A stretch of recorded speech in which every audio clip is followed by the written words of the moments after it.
By now you should have the frequency curve balanced perfectly, and you have your dynamic range under control. It is time to maximize the loudness of your song. This is typically the final stage of your mastering chain.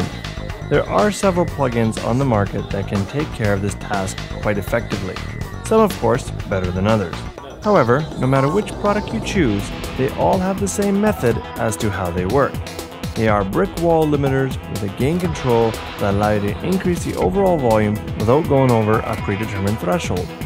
Again, as we touched on in the last chapter, these tools can make it easy to fall victim to the loudness war.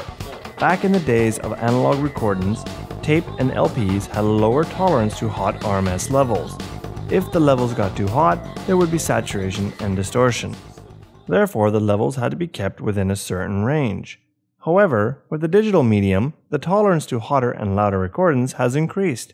As long as you keep the peaks under 0 dB in the digital world, there is no saturation or distortion to worry about. In fact, it is perfectly normal to go over 0 or to clip the odd peak here and there, and the ear would not notice. And with these tools, it is possible to increase the loudness to these hot levels while keeping the peaks under 0 dB. There are actually two methods that are commonly used when maximizing the loudness: limiting and clipping. Some of the plugins will do only one of the two. Some can do both, such as iZotope's Ozone. We'll first have a look at limiting. Limiting works much the same as the compression we looked at in the last chapter.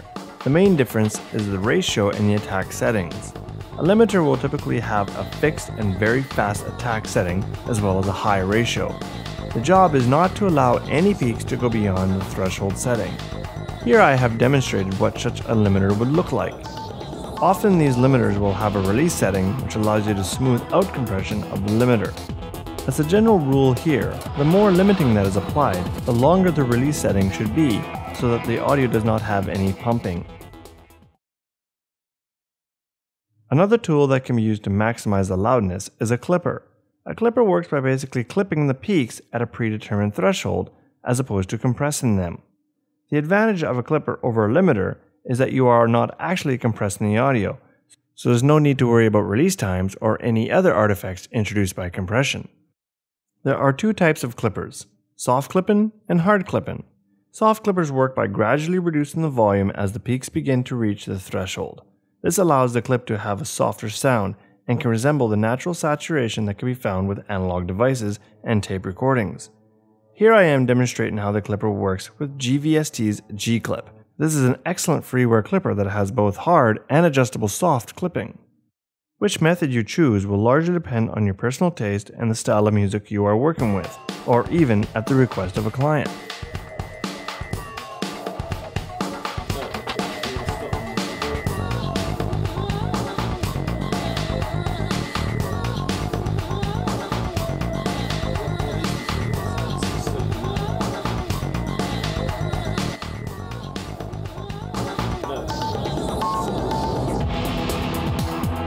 In terms of loudness, if you are thinking as loud as possible, forget it.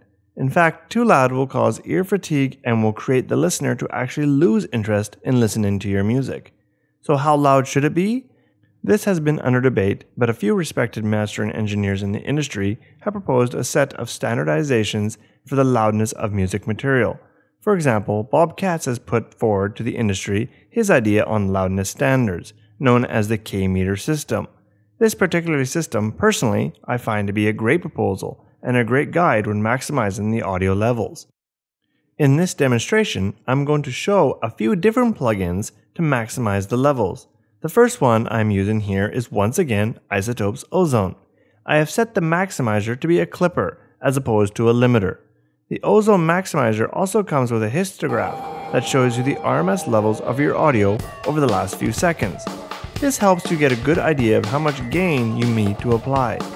If supported by your RMS meter, try to set the response speed to a slower value.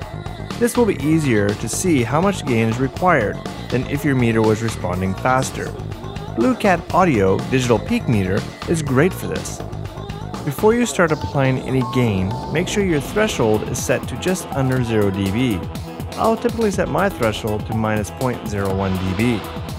Using the RMS level as your guide, apply gain to your RMS levels or averaging around -12 dB on the louder portions of your audio source. This should give you all the loudness you need.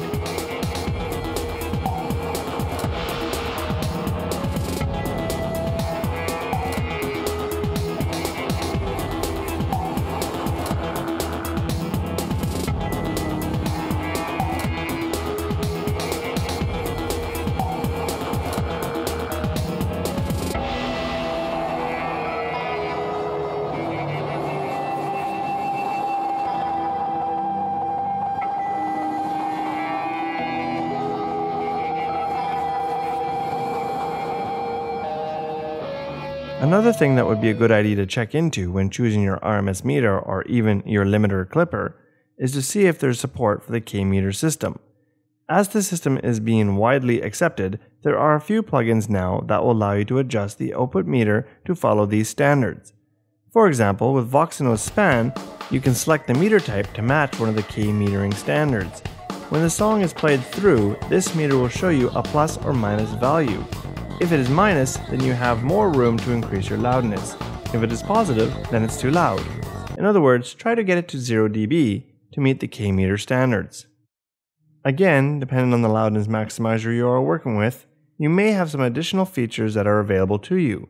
For example, some might have dithering built in. If you are working with 24 or 32-bit files and you are mastering for CD, then you'll need to dither down to 16-bit.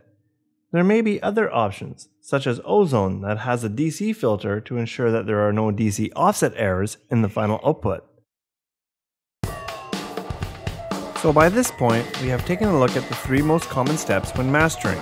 However, there are other tools that are often used to add shine or body. In the next few chapters, I will be sharing some tips that will help you perfect your mastering.